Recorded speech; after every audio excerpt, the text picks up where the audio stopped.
오늘 오전에 드렸던 말씀을 조금 이어서 조금 보완해서 말씀드리고 오늘은 길지 않게 오히려 짧게 하도록 하겠습니다. 오늘 말씀의 제목은 권력 사유화의 결말입니다. 권력 사유화의 결말.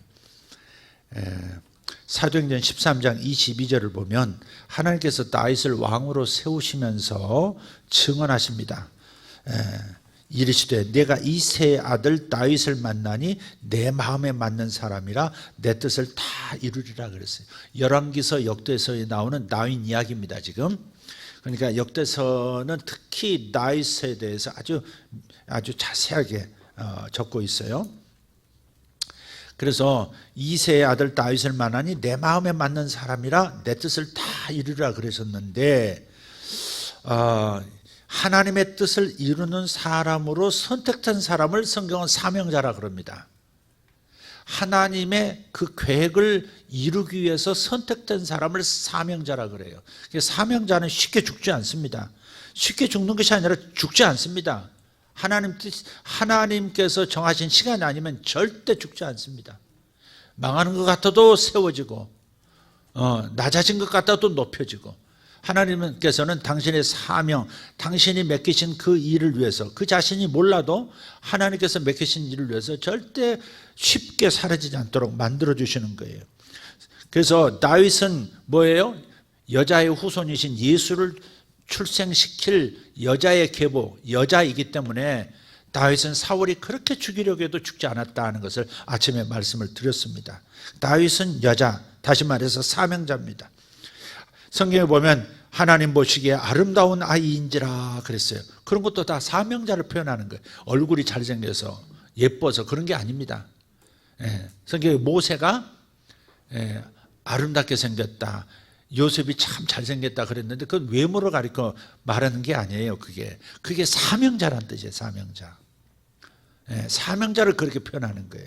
예수님께서 세례 받으실 때도 하늘에서 음성이 들리죠. 내 사랑하는 자요, 내가 기뻐하는 자라. 그 사명자를 말할 때 내가 기뻐한다, 내가 사랑하는 자다, 이렇게 표현하는 거예요. 걔가 잘나서가 아니에요. 항상 사람에게 방점 두시면 안 돼요. 여러분 자신이 잘났다 못났다 자꾸 따지면 안 돼요.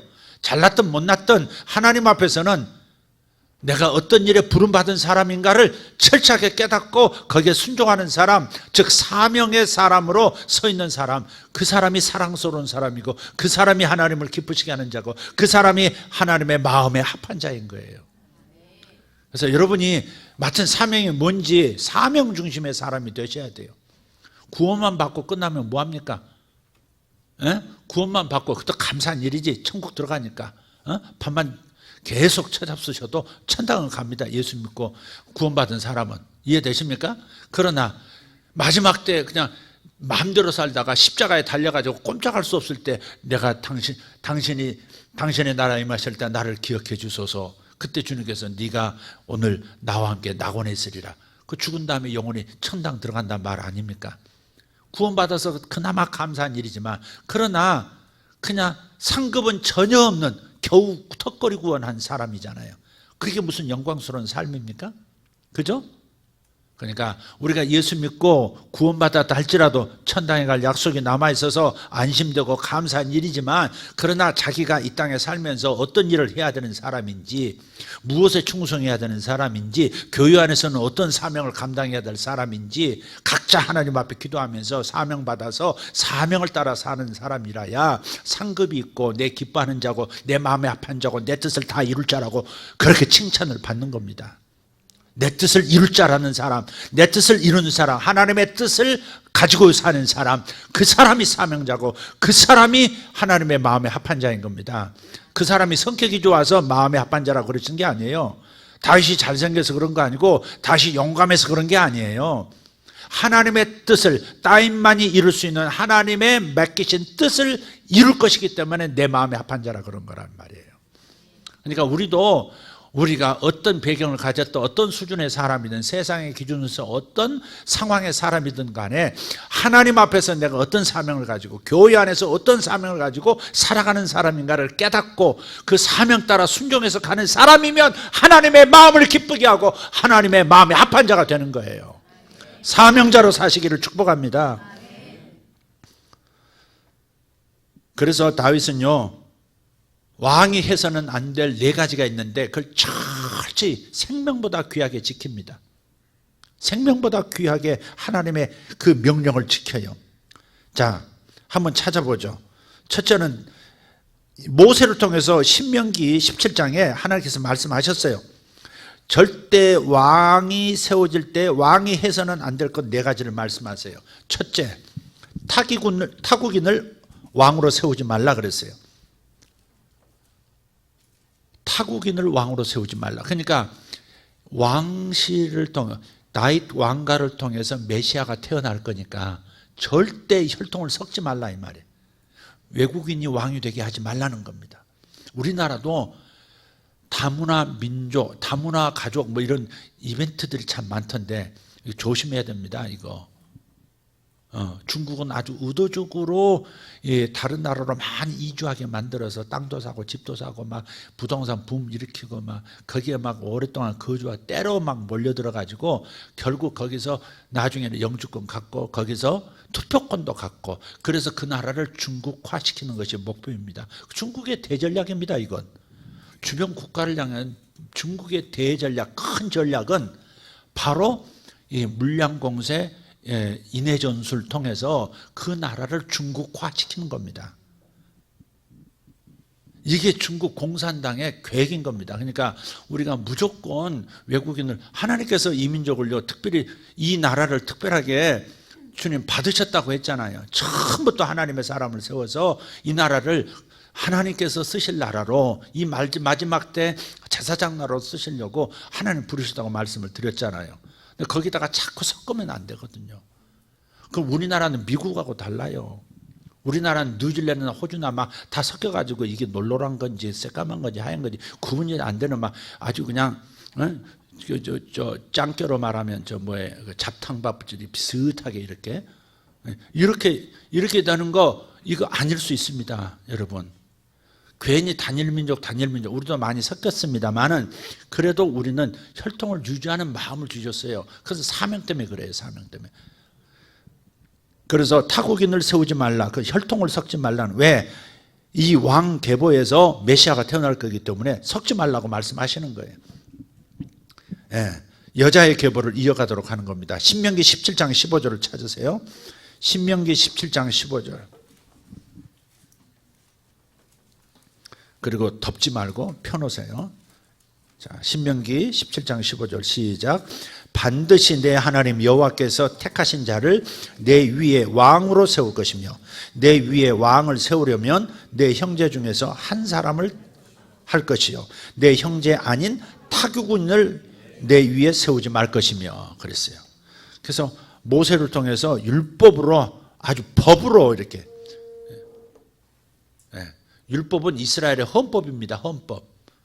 그것도 그냥 사람이 만든 헌법이 아니고 서로 공동체가 합의해서 만든 법이 아니고 하나님이 주신 법이에요. 그렇기 때문에 절대 어겨서는 안 되는데 그래서 이스라엘은 이것을 지키라 그랬어요. 그래서 다윗은 왕해서는 안 될 것 자기 아들을 통해서 계속해서 이어가도록 만든 것입니다. 두 번째는 말을 많이 두지 말라 그러셨어요. 신명기 17장 16절 시작. 그는 병마를 많이 두지 말 것이요 병마를 많이 얻으려고 그 백성을 애굽으로 돌아가게 하지 말 것이니 이는 여호와께서 너희에게 이르시기를 너희가 이후에는 그 길로 다시 돌아가지 말 것이라 하셨음이며 출애굽하시면서 다시는 애굽으로 돌아가지 말라고 하셨어요. 홍해로 덮어버리셨잖아요. 다시는 못 돌아가서는 안 돼 이런 거예요. 애굽을 그리워하지 말라는 거예요. 애굽의 종로로 다던 그때를 그리워하지 말고 가나안보다 더 물이 많다고 그 땅을 그리워하지도 말고 그 땅에 그 물이 많으니까 그 초지에 의해서 말들이 많이 자라는 거 그걸 부러워해서 군말을 만들려고 말 사러 다니지 말라는 거예요. 결을 끊으라는 거죠. 우리는 잘 생각해. 강대국이 옆에 있으면 항상 맥힌다는 거 꼭 기억해야 합니다. 그러니까 주변 사람하고는 잘 돼. 중국하고도 잘 지내고 일본하고도 잘 지내고 잘 지내야 되는 러시아하고도 잘 지내 최대한 잘 지내야지만 절대 절친될 수 없다는 것이 국제관계의 아주 그냥 ABC입니다. 가장 기본입니다. 네. 특히 주변국이 강대국일 때는 절대 절친이 될 수 없고 되려고 해서도 안 돼요. 잘 지내는 수준으로 하고 멀리는 센 나라하고 항상 친해야 탐욕이, 우리 영토를 탐욕을 부릴 나라가 아닌 그런 나라하고는 절친해서 우리나라를 함부로 대하지 못하도록 그렇게 힘을 기를 때까지는 그렇게 해야 된다. 이것이 진짜 전략 아니겠어요? 근데 왜 이렇게 말을 안 들어요? 왜 그래요? 도대체 무슨 사대주의가 지금 들어가가지고 지금 그러는 거예요? 여러분이 아멘 안 하니까 재치기로도 막 하게 하시잖아. 이 말을 많이 두지 말라는 것은 군사력을 의지하지 말라는 거예요. 하나님을 의지해야지. 병말을 많이 두면, 싸우는 말을 많이 두면 이게 하나님 의지하지 않고 군사력을 의지한다 이거예요. 이해가 되십니까? 이스라엘은 제사장 나라는 반드시 하나님만 의지해야 합니다. 다른 것은 도구에 불과한 것이지 도구를 하나님처럼 여겨서는 안 되는, 의지해서는 안 돼요. 그래서 이스라엘이 병말을 많이 두면 그렇게 될까 봐. 그래서 주님께서 말을 많이 두지 말라 이렇게 말씀하시는 거예요. 다윗은 이것을 철저하게 지켜요. 사무엘하서 8장 3절 4절을 보면요, 이렇게 말씀합니다. 사무엘하서 8장 3절 4절. 르흡의 아들 소바왕 하닷에셀이 자기 권세를 회복하려고 유브라데 강으로 갈 때 다윗이 그를 쳐서 그에게서 마병 1700명과 보병 2만 명을 사로잡고 병거 100대의 말만 남기고 다윗이 그 외의 병거의 말은 다 발에 힘줄을 끊었더니 그랬어요. 잘 보세요. 병막을 했어요.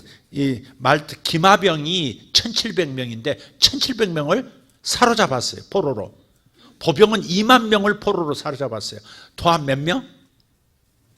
3700명. 37,000명 사로잡았어요. 근데 뭐라고 지금 21,700명. 내가 21,700명이라고 그랬지. 나는 절대 틀리게 말하지 않습니다. 근데 그 기마병 중에서 말 100마리만 남기고 나머지 1,600마리는 심줄을 다 끊어버린 거예요. 그러니까 병마로 쓰지 못하도록 말의 힘줄을, 그러니까 그 말이 힘줄을 끊어버리면 그건 뭐 집에서 뭐 쟁기도 못 갈고 마차도 못 끌고 그러죠. 그러니까 고기로 팔려 나가는 거지. 그게 뭔지. 그러니까 그만큼 절제한다는 거예요. 야, 1,700마리의 말이면 그것도 이 전쟁에서 싸울 훈련을 받은 말이라면 어마어마한 뭐예요? 수학이죠. 그런데 그 100마리만 딱 필요한 대로 남기고 나머지는 싹 제거하는 것을 보면 그것은 다윗이 하나님의 말씀, 모세를 통해 하신 율법의 말씀을 지키려는 의지가 있는 거예요. 그래가지고 훗날에 아들이 여럿인데요, 배다른 형제끼리 좀 다툼이 있었어요. 암논이 압살롬, 다른 배에서 태어난 다른 왕자의 동생이 있는데 그 압살롬의 누이를, 그냥 형제잖아요 사실, 아버지가 같으니까. 근데 생일날이라고 초청해가지고 저 누이 동생을 사랑해가지고 강제로 범해요. 그걸 압살롬이 알았어. 그래가지고 막 스팀을 압력밥솥처럼 이렇게 압살롬이 받아가지고 언젠가는 그 아버지한테 얘기했는데 아버지가 에이 서로 용서해라, 이왕 이렇게 된 거 어떡하겠냐 하면서 제대로 일 처리를 안 해줍니다. 형제간의 분노를 처리를 안 해줘요. 자기 마음 같으리라고 생각한 거죠. 원래 배다른 형제들은 서로 경계하고 서로 왕위 차지하려고 죽음도 불사하잖아요.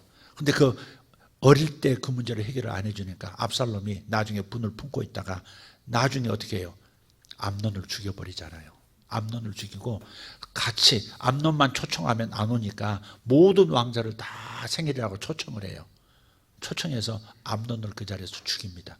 그리고 나머지도 죽이려고 하는데 이왕 이렇게 된 거, 아버지 눈밖에도 나가고, 그러니까 왕자를 다 죽이면 자기밖에 안 남으니까 자기를 혹 용서하고 왕으로도 세울 수 있을까 해서 나머지 다 죽이려고 덤벼듭니다.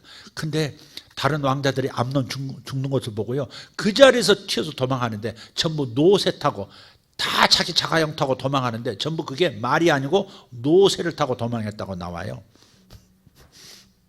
노세 하다가 노세다고 도망갑니다. 사무엘서 하서 13장 29절 보면 이거 왜 그러냐면 왕자들에게도 적어도 왕자들한테는 말 한마디씩은 좀 줘야지. 보통 그렇잖아요. 왕인데 왕자들에게, 그중에는 황태자도 있을 텐데 왕자들에게는 말 한마디 줘도 아무 문제가 없을 텐데 왕자들에게도 말은 안 주는 겁니다. 노세 주는 겁니다. 노세. 그래서 노세 타고 다 도망가요. 한번 생각해보세요. 키가 조그만 노새가 으랴으랴 이러면서 쫄랑쫄랑 하면서 도망가는 모습 한번 생각해 보세요. 그만큼 철저하게 다윗은 하나님의 말씀을 지키는 겁니다. 이 말씀 지키는 것이 하나님을 신앙하는 겁니다. 아멘 합시다. 네. 말씀을 생명처럼 지켜요. 세 번째 왕이 해서는 안 될 네 가지. 여자를 많이 두지 말라 그랬어요. 신명기 17장 10절. 남자들 아멘 하시오. 여자를 많이 두지 말라. 남자들 아멘 하시오. 다시 여자들 많이 두지 말라. 아니 누가 따라하래. 아멘 하라니까. 여자를 많이 두지 말라. 목소리들이 왜 이래? 남자들, 어이, 너 지금 뭐해? 왜 아멘 안 하고 뭘 하고 있어 지금? 성경 구절을 보는 거야? 아멘을 우선 크게 한 다음에 봐. 오직 여자는 only one, only you. 알았어? 시작. only you. 더워? 여자를 많이 두지 말라. 근데 이제 이런 사람들이 있어요. 아니 다윗도 여자들 여러 치던데 그래서 그렇게 생각하실지 모르겠어. 한번 여러분이 왕이 돼봐. 고대시대 왕이, 남자들 고대시대 왕 돼봐. 몇이나 두나 한번 봅시다. 이놈 실증 나면 저놈 차지하고 싶고 저놈도 다윗조차도 남의 아내까지도 탐을 냈는데, 근데 여기서 다윗이 좀 걸린 거지. 여기서. 우리나라도 어때요? 걸상왕인가 책상왕인가 있잖아. 그 백제, 의자왕. 여자가 궁녀만 몇이라고? 다 따라 죽은 궁녀만 자기 여자 3,000명. 예스, 고대 세계 3,000명이면 얼마나 많이 뽑은 거야 세상에. 여기 있는 사람 다 뽑고 이거 한 10배 뽑아도 모자라잖아 지금. 그래서 너무 여자들 많아가지고 힘이 없어가지고 그래서 이름이 의자왕이 앉아있다고. 너무 여자들 많아가지고 맨날 힘이 없어가지고 의자에 앉아있어. 그거 아시죠? 의자왕이 왜 의자왕인지. 그래서 신명기 17장 17절 윗부분을 보면 그에게 아내를 많이 두어 그의 마음이 미혹되게 하지 말 것이며 그랬어요. 아내를 많이 두면 뭐가 된다? 미혹이 온다는 거야. 무슨 미혹이냐면 솔로몬이 그 짓을 했거든. 솔로몬이 처음에는 정상적이고 하나님께 사랑받고 하나님 뜻대로 나를 통치하더니 이게 정략 결혼하고 막 부인이 몇 명이요, 첩이 몇 명이요, 그 외에 또 뭐가 몇 명이고, 이게 정신 몇천 명이에요, 몇천 명. 미쳤지 그게. 결혼 이렇게 왕궁에 불러줘서 내 여자 해놓고서 한 번도 얼굴도 못 본, 한 번도 잠자리도 하지 않은 여자들도 많은 겁니다. 그게 나중에 솔로몬이 제정신 들어가지고 하나님께 돌아와요. 제정신 돌아서 그때 돌아. 그래서 전도서 쓴 겁니다. 헛되고 헛되더라. 여자들을 많이 둬봐야 헛되고 헛되더라. 돈 많아봐야 헛되고 헛되더라. 하나님을 경외하는 것이 인생의 참 지혜라고. 그것이 하나님의 인생의 본분이라고 말하면서 전도서를 마감하잖아요. 근데 그게 솔로몬이 잘나서 돌아온 게 아닙니다. 그게 잘나서 정신 차린 게 아닙니다. 다윗을 이어서 솔로몬이 여자의 우선시는 예수를 배출할 여자이기 때문에, 그래서 하나님께서 그를 마지막에라도 돌아오게 하시는 겁니다. 그러니까 인간 만세를 외치지 말고 인간이 이러도 하나님이 선택하시고 하나님께서 사명 맡기신 사람은 하나님이 일하셔서 지켜주시고 이끌어주신다, 이 확신을 가지고 하나님께만 영광 돌려야 할 줄 믿습니다. 할렐루야. 네 번째가 뭐예요? 왕이 해서는 안 될 일. 네 번째, 17장 17절 후반부 은금을 많이 두지 말라 그랬어요. 탐욕에 빠지지 말라는 겁니다. 예, 먼저 이 넷째 하기 전에 왜 여자가 많아지며 아내를 많이 두어 그의 마음이 미혹되게 하지 말라. 무슨 미혹이냐 이게. 그냥 아내한테 빠지는 것이 미혹이 아니고 아내한테는 빠져야지. 그건 미혹이 아닙니다. 아내한테 빠져야지 누구한테 빠져? 아내한테는 빠져야지. 최명욱 주사님 아멘 하시오. 아내한테 빠져야지 딴 여자한테 빠져 손님한테 빠지고 그러면 안 되죠. 오직 아내 only you. 오직 아내한테 빠져야지. 근데 왜 미혹된다고 아내를 많이 두면 왜 미혹된다 그랬을까? 이건요 솔로몬에서 알 수 있습니다. 한번 보세요.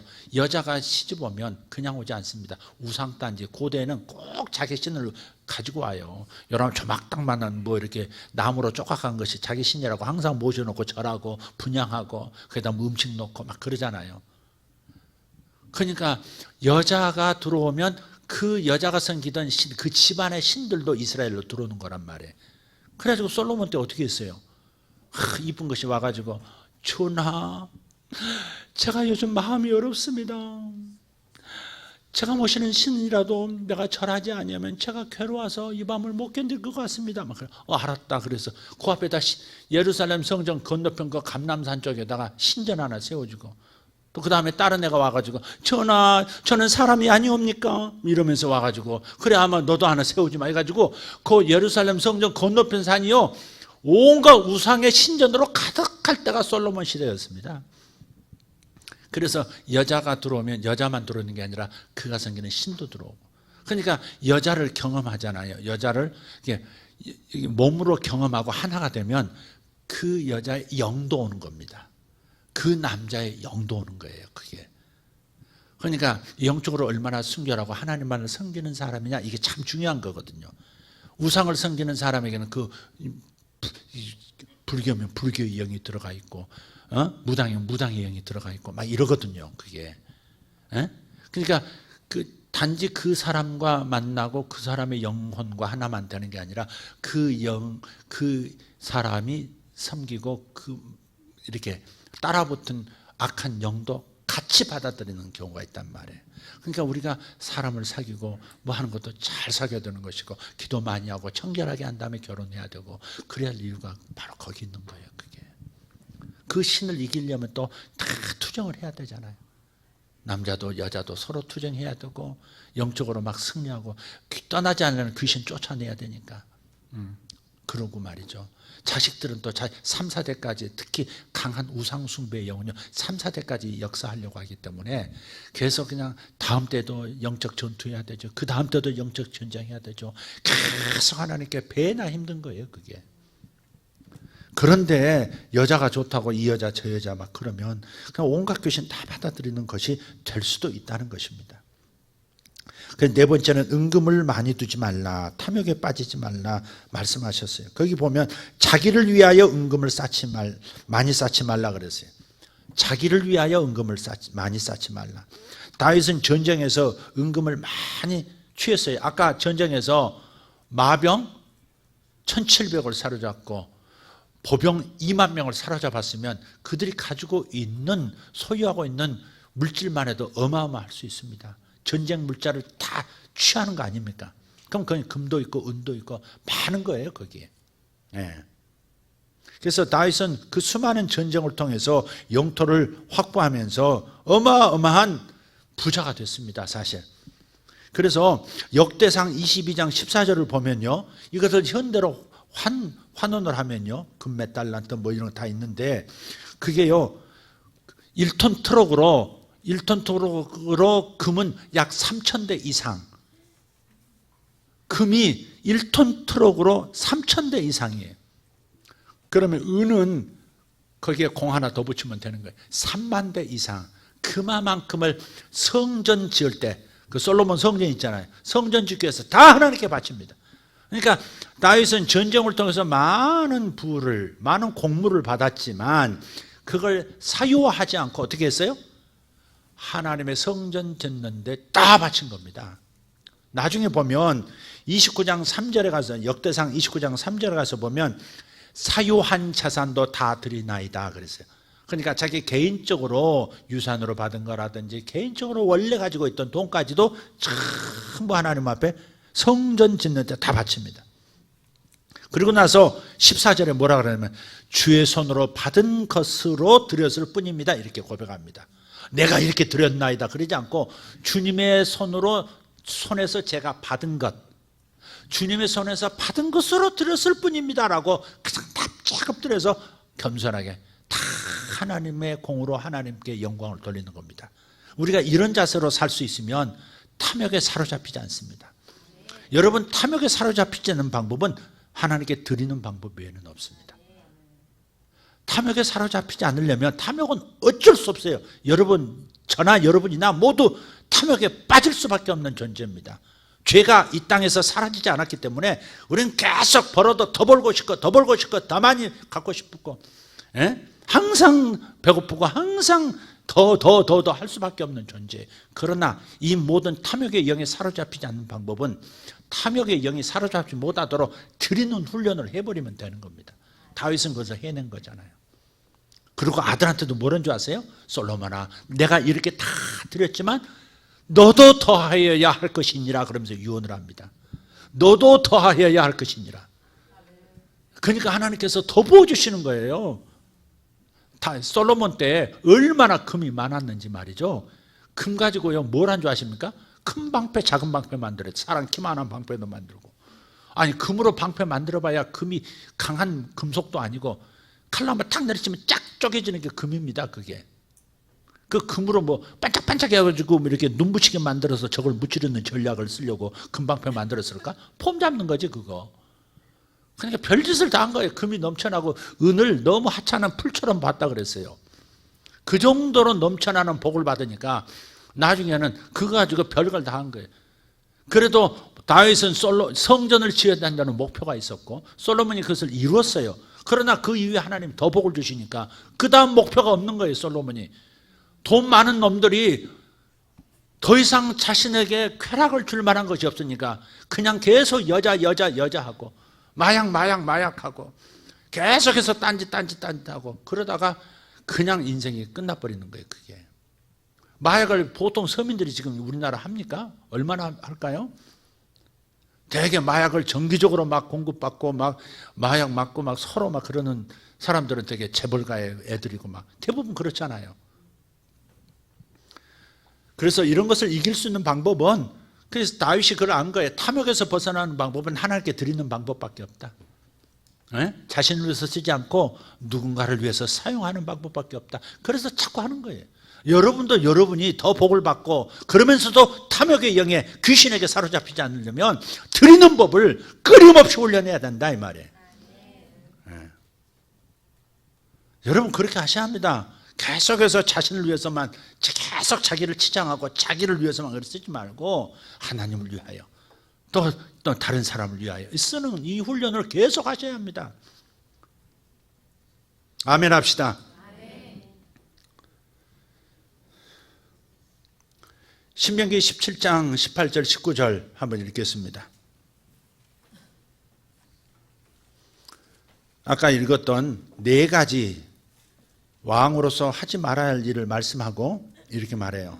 읽겠습니다. 시작. 그가 왕위에 오르거든 이 율법서의 등사본을 레위 사람 제사장 앞에서 책에 기록하여 평생에 자기 옆에 두고 읽어 그의 하나님 여호와 경외하기를 배우며 이 율법의 모든 말과 이 규례를 지켜 행할 것이라. 아멘. 그렇습니다. 권력을 다윗은 사유화하지 않았습니다. 사유한 적이 한 번 있습니다. 언제? 밧세바에게 빠졌을 때 권력을 사유화해버렸습니다. 오늘날 문제가 되는 것도 왜 그렇습니까? 권력을 사유화하기 때문에 그렇습니다. 측근정치란 말이 있죠. 측근정치. 사울이 측근정치한 사람입니다. 베냐민 지파만. 그래 다른 지파에게 하나님의 예언의 말씀이 있음에도 그 예언의 말씀이 이루어지지 않도록 완전 사탄에게 사로잡힌 거죠.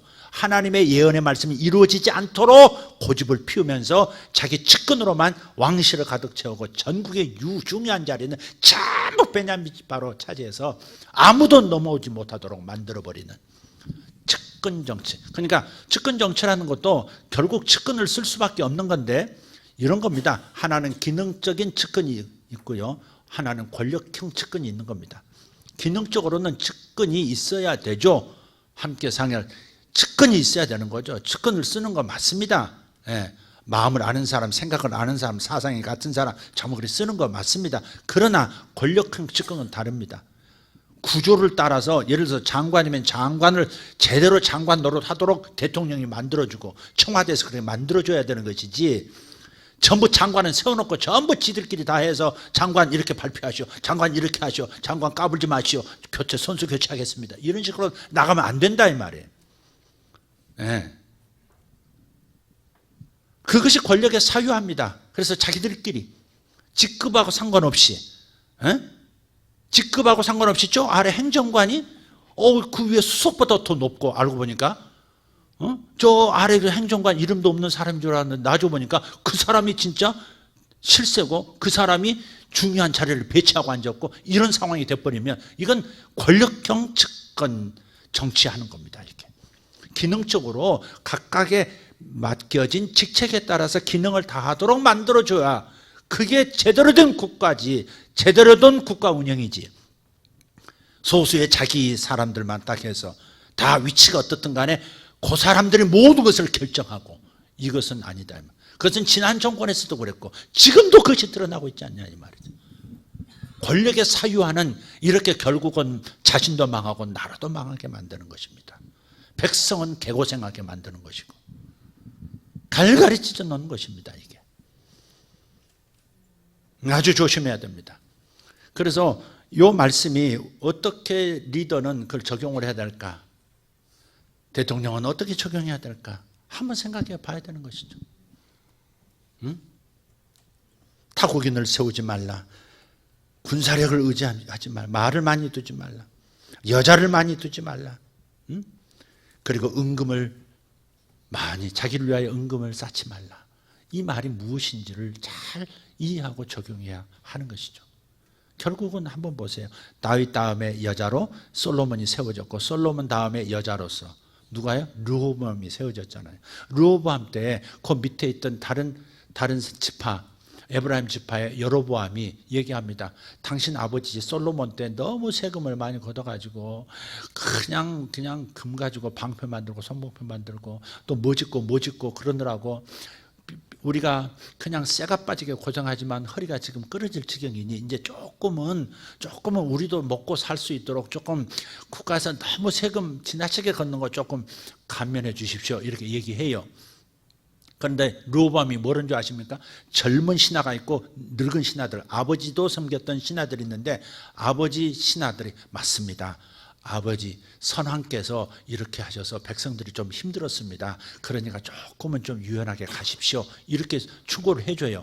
그런데 젊은 애들이 이렇게 새로 자기 측근이라고 하는 젊은 애들이, 소위 말해 권력한 측근, 르호보암의 측근들이 이렇게 얘기합니다. 젊은 애들이 그러지 마십시오. 초장부터 잘 잡아야 합니다. 이렇게 얘기한 거예요. 뭐든지 마누라도 초장부터 잘 잡아야 합니다. 아니, 초장부터 잘 잡으려고 에너지 쏟는 걸 가지고 잘해줬으면 훨씬 더 행복하고 좋은 부부가 될 텐데, 초장부터 마누라 잡겠다고 그렇게 에너지 쏟다가 그냥 자기도 망하고 가정이 다 망하고 그런 경우도 있지 않습니까?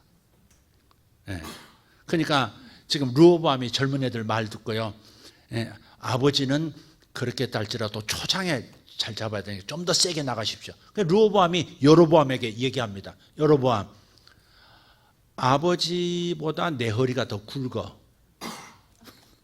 아버지 허리가 새끼손가락 같다면 내 허리는 하마 허리 같아. 그래서 아버지가 채찍으로 너희를 다스렸다면 나는 정갈로 다스릴 거야, 이렇게 말합니다.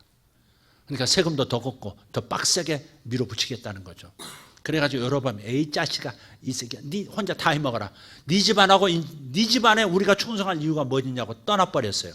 그럼 혼자 떠났나요? 10지파 선동해가지고 10지파를 딱 떼가지고 올라가 버렸어요. 그 나라가 두 쪽으로 나간 겁니다. 10지파가 떨어져 나갔다고. 어마어마한 손실이죠 지금. 단지 손실로만 볼 게 아니고 이게 하나님의 계획이 얼마나 큰 차질입니까? 유다지파를 통해서 유다 지파를 통해서 메시아가 온다고 했잖아요. 아멘입니까? 창세기 49장 유다 지파를 통해서 메시아가 올 것이다. 초상 야곱이 예언을 했단 말이에요.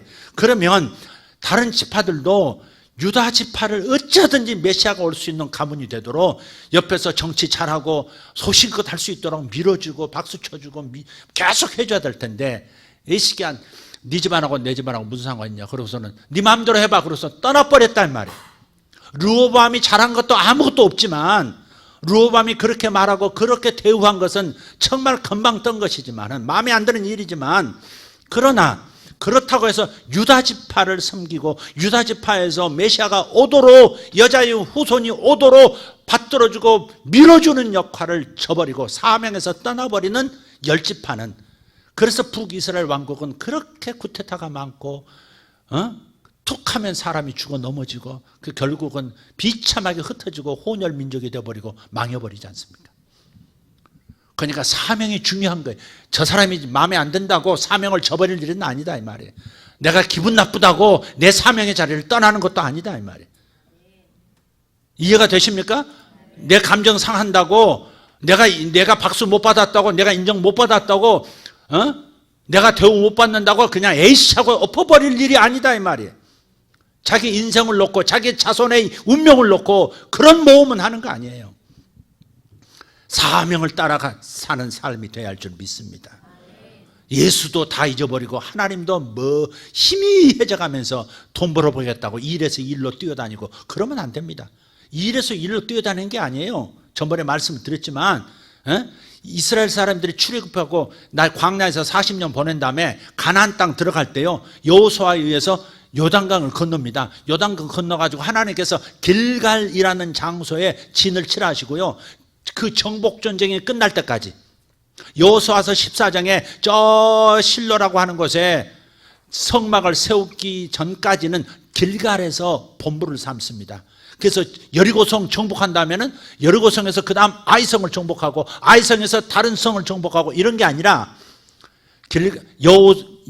여리고성을 정복한 다음에 길갈로 다시 돌아옵니다. 길갈에는 12돌이 있어요. 하나님께서 우리를 도우신다는 그 길갈에 돌이 있단 말이에요. 그래서 전쟁하고 돌아와서 그래 나는 요단강을 건넌 사람이야. 죄에 대해서는 죽었고 하나님에 대해서는 산 사람이야.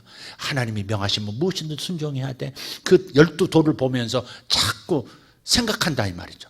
그래서 아이성을 정복한 다음에 다시 길갈로 돌아오고 하솔성을 정복한 다음에 다시 돌아오고 쫙 북쪽까지 정복한 다음에 다시 밑으로 내려와서 길갈에 다시 진치고 전쟁 내내 길갈을 본부로 삼도록 하십니다. 그게 뭐예요? 일에서 일로 넘어다니지 말라 이 말이에요. 일에 빠져서 이 일하고 저 일하고 그래서 바빠서 예배 못 드립니다. 그래서 내가 교회 못 찾습니다. 그래서 한 번만 오면 됩니다. 이런 따위의 생각으로 살아가면 안 된단 말이에요. 일하고 돌아오고 일하고 은혜 자리로 오고 일하고 예배 자리로 오고 일하고 교회로 돌아오고 일하고 형제들 가운데 돌아오고 그래야 하는 것입니다. 그 사람이 망하지 않습니다. 그 사람이 미련해 보여도 일에서 또 일로 넘어가면 효율적인 것 같고 더 많은 수확이 있을 것 같지만 그게 망하는 길인 것이에요. 그래서 르호보암 때문에 성질 나가지고 엎어버리고 딱 10지파 떼어가지고 나가버리는 그 사람 결국 망하는 거잖아요. 비참하게 끝나버리지 않습니까? 아주 그 혼혈 민족이 되어서 남쪽 정통 유대인들에게 아주 그냥 멸시를 당하고 그 후손들이 그렇게 살아가지 않습니까? 르호보암 잘한 거 없어요. 그래도 베냐민 지파는요, 딱 남들 10지파 딱 떨어져 나갈 때 베냐민 지파는 그래도 붙어 있습니다. 옆에. 그래도 배신 안 하고 딱 붙어 있습니다. 유다 지파에서 메시아가 온다는 것을 의식하면서 형제 옆에 딱 붙어서 유다 지파를 받쳐줍니다. 그래서 그 신앙이 계속 나라도 100년 더 갔고요. 신앙이 순수일통으로 계속 이어간 겁니다. 나중에 사도행전에 가서 보세요. 사도행전 13장인가? 사도행전에 가서 보면 바울이 다른 사람에게 얘기를 해요. 서신서에 보면 너희들이 이스라엘이냐? 나도 정신없는 소리를 하거니와 나도 이스라엘이냐? 너희들이 히브리인이냐? 내가 정신없는 소리 하거니와 나도 히브리인일 뿐 아니라 베냐민 지파야 그래요. 베냐민 지파야 그래요. 그게 무슨 말입니까? 그게 자기 조상 때에서 유다 지파를 배신하지 않고 다윗 왕가를 배신하지 않고 떠받들어준 베냐민 지파. 다른 모든 지파는 배신하고 떠났지만 우리 지파는 하나님의 명령을 받들어서 유다 지파를 떠받쳐주고, 그래서 유다 지파에서 메시아가 오도록 만드는 지파 후손이야 나도, 이렇게 얘기하는 겁니다. 베냐민 지파를 은근히 역사 속에서 끄집어와서 자랑하는 겁니다. 그게. 네. 그러니까 베냐민 지파는 그때 결정을 잘한 거죠. 겉보기에는 아주 나도 다수에 속해가지고 좀 이렇게 더 잘 될 텐데, 그럴 수도 있지만은, 근데 나중에요, 보세요. 다 열지파가 떠났지만요, 이스라엘에게 명령된 게 3대 절기 때는 예루살렘으로 다 와서 다 갖다 헌금하고 그 다음에 그렇게 예배 드리고 그래서 다 하라고 그랬거든요. 그러니까 정신이 화가 나가지고 그래 대장들이 그러니까 에이씨 그래서는 유다 지파 안 밀어줄 거야, 우리 분리할 거야 해서 다 북쪽으로 갔지만 절기 때만 되면 전부 밑으로 내려오고, 그러다가 유다 지파 베냐민 지파 쪽으로 건너와서 성전 근처에서 사는 사람들이 많아지는 거예요. 해년마다 2만 명씩 3만 명씩 남쪽으로 다시 막 백성들이 자기 지파를 이탈해서 남쪽 유다 지파 쪽으로 막 옵니다. 그러니까 여로보암이 열을 받고, 여로보암이 열을 받아가지고 뭘 합니까? 금송아지 2개 만들어가지고요, 그 출애굽 한 다음에 거 금송아지 만들잖아요. 그 짓을 또 합니다. 금송아지 2를 딱 만들어가지고 하나는 단에 세우고 하나는 베델에 딱 세워가지고, 이 금송아지가 바로 너희를 애굽에서 이끌어낸 여호와니라 해가지고 이곳에서 절하고 이곳에서 헌금 꼬라바치고 이곳에서 다 헌신해, 그런 거예요. 근데 한 번, 2번 하다 보니까 그게 구미에 맞거든. 백성들도 멀리 안 가서 좋고, 왕이 합리화시켜 주니까 틀린 걸 알면서도 그렇게 따르다 보니까 백성도 그러지, 백성이 그러니까 임금들은, 북왕국 왕들은 하나같이 우상숭배자가 되고 금송아지를 버리지 못하는 사람이 되고, 결국 그 우상숭배 때문에 북이스라엘은 일찍 망해버리는 겁니다. 그러니까 감정으로 뭘 결정할 일이 아니에요. 항상 감정으로 결정하지 말고 실리를 따져서 움직이지 말고 하나님의 명령이 무엇인지, 그러니까 하나님의 말씀을 모르면 망하는 길인 겁니다. 하나님 말씀을 모르는 것이 저주입니다. 이해가 되십니까? 하나님 말씀을 모르는 것이 무지일 뿐만 아니라 저주입니다. 하나님 말씀을 알아야 돌이킬 의지도 생기고 어디로 돌이켜야 될지도 아는 겁니다. 그러니 성경 말씀을 읽으라는 거고, 그래서 하나님 말씀을 늘 들으라는 겁니다. 그래서 저도 지금 여러분이 하나님의 말씀을 가까이 하도록 계속해서 지금 권면하고 있는 겁니다. 성경 읽지 않으면 안 됩니다, 여러분. 설교만 들어서는 안 됩니다. 성경 읽으셔야 합니다. 남의 설교만 자꾸 들어 유튜브 왔다 갔다만 하지 말고 여러분이 여러분의 성경을 읽어서 여러분에게 하시는 하나님의 깨달음을, 여러분의 과거, 현재, 미래를 조명하고 바르게 살아가는 길을 찾으셔야 합니다. 그리고 사명이 무엇인지 찾으시고 그 사명 따라서 충성하셔야 할 줄 믿습니다. 기도하십시다. 다 같이 일어나셔서 기도합시다. 하나님 감사합니다. 오늘도 하나님 권력을 사유한 집단이 얼마나 심각한 폐해를 자신과 자신의 후손과 모든 나라에 끼치는지를 오늘 깨달았습니다. 하나님 도와주십시오. 우리가 어떻게 살아야 하겠습니까? 하나님의 말씀을 알고 진리를 알지니 진리가 너희를 자유케 한다 하시는 그 말씀을 아멘으로 받고 하나님의 말씀을 끊임없이 읽어 깨달음의 자리에 이르러야 하겠습니다. 성령께서 우리에게 말씀을 주시려도 우리가 말씀을 가까이 하지 아니하면 우리는 미혹되기 쉽습니다. 주님 도와주셔서 우리 사랑하는 성도들 하나님 사명 따라 살게 하시고 말씀 따라 살게 하시고 순종하며 사는 능력을 더하여 주시옵소서. 주여 북이스라엘 여로보암 계열에 속하지 말고 유다 지파의 계열에 속한 것처럼 하나님 우리도 오직 예수 그리스도 파로서 오직 예수님만 따르는 자들이 되게 하시고, 하나님 주님께서 금하신 일을 서슴없이 저지르는 그런 우를 범하지 않도록 도와주시옵소서. 오늘 새 힘을, 새 지혜를, 새 능력을 부어 주시옵소서. 하나님 역사를 알면서 하나님의 이야기를 통해서 정말 인생이 어떠한 삶을 살아야 할지를 깨달았사오니 하나님 그 길을 가게 도와 주시옵소서. 오늘 말씀 듣고 깨달은 대로 기도하게 하시고 기도한 대로 응답되게 하시고 응답된 대로 살아가게 도와주시옵소서. 주님 감사합니다. 지혜를 주시옵소서. 말씀을 이해하는 지혜를 주시옵소서. 말씀을 이해하는 지혜를 주시옵소서. 예수님의 이름으로 기도합니다. 할렐루야. 주여 삼창하고 기도합니다. 주여, 주여, 두 손 들고 주여, 감사합니다. 아멘. 할렐루야. 우리 하나님 찬양합니다. 우리 하나님 감사드립니다. 우리 하나님 역사해 주시옵소서. 우리 하나님 주님의 말씀이 없이는, 주님의 성령의 역사 없이는 바른 삶을 살 수가 없습니다. 성령이여 역사하여 주십시오. 성령이여 나이처럼 하나님의 사명을 따라 살게 하여 주시옵소서. 주여 감사합니다. 주여 감사합니다. 주여 감사합니다. 주여 감사합니다. 주여 감사합니다. 할렐루야. 아멘 아멘 아멘 아멘. 주님 감사합니다. 샬람말라카리안달라스펠라라디아라바스. 하나님 이 나라를 새롭게 하여 주심을 감사합니다. 이 나라를 새롭게 하여 주심을 감사합니다. 이미 주님께서 일하고 계시고 이미 주님께서 결론을 향하여 우리를 몰아가심을 감사합니다. 하나님 위대하신 하나님, 선포하신 대로 일을 이루시옵고 선포하신 대로 일이 이루어질 것을 우리 또한 믿습니다. 살아계신 하나님 감사합니다. 전능하신 이여 이 나라를 되찾으시옵소서. 전능하신 하나님 우리를 되찾으시옵소서. 흩어진 마음, 하나님에게서 멀어진 마음, 교회에서 멀어진 마음들 주님 다시 수습하여 주님께로 돌아가게 하시고 주의 교회로 돌아가게 하여 주시옵소서. 주여 역사해 주시옵소서. 주여 역사하여 주시옵소서. 선한 결정 내리게 하시고 지혜로운 결정 내리게 하시고 아버지 하나님 말씀 따라 결정을 내리는, 올바로 판단하고 결정을 내리는 우리 백성들, 우리 성도들 되게 하여 주시옵소서. 주님 감사합니다.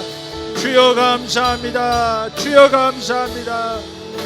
주여 감사합니다. 할렐루야. 주여 도와주시옵소서. 주여 주님이 차지하시옵소서. 이 국민의 마음을 주님이 차지하셔야 합니다. 모두가 예수 믿고 모두가 주의 백성, 주의 국민이 되어 주님을 섬기는 국가가 되게 하여 주시옵소서. 제사장 나라 사명을 감당하게 하여 주시옵소서. 주님 감사합니다. 주님 감사합니다.